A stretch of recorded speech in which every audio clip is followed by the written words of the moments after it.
presented by Ans Music Gopalganj। DJ Subhash Jagdishpur. Balaji recording studio Jadavpur.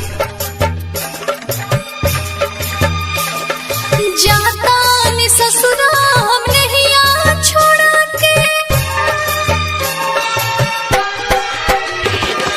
जाता नि ससुरा हम नहीं आ छोड़ा के, खुश रही हो तू अपन घरवा बसा के।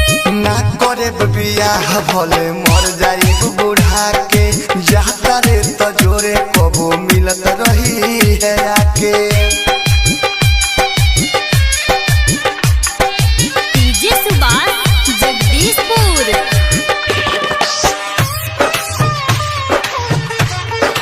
Balaji recording studio Jadavpur.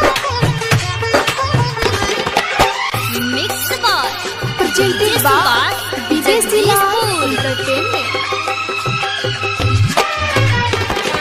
जिंदगी में हमारा न दोसर के हुआई, जब तू ही हो जाता रो हमके रुलाई। हो जिंदगी में हमारा न दोसर के हुआई, जब तू ही हो जाता रो हमके भुलाई।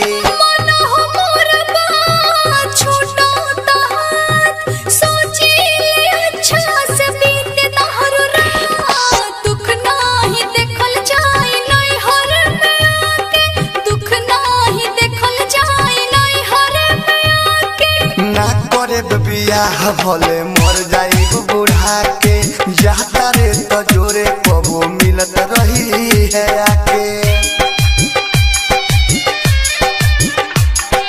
डीजे सुभाष जगदीशपुर।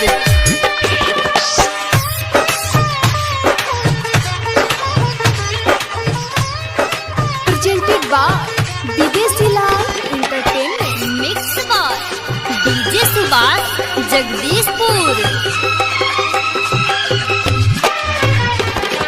तू रही हो डबल हमरा है मकेले, तू बुझलो हमरा हो प्यारे के खेले।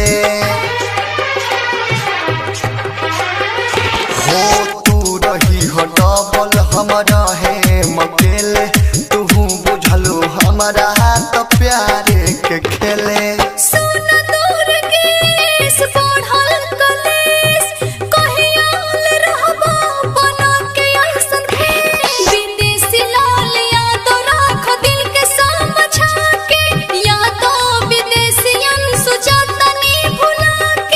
ना करे बियाह भले मर जाई बूढ़ा के, जाता रे तो जोरे कबो मिलत रही है आके। जाता नि ससुरा हम नहीं आ छोड़ा के, खुश रही हो तू presented by विदेशी ना एंटरटेनमेंट। करे बियाह भले मर जाई बूढ़ा के, जाता रे तो जोरे कबो मिलत रही है आके।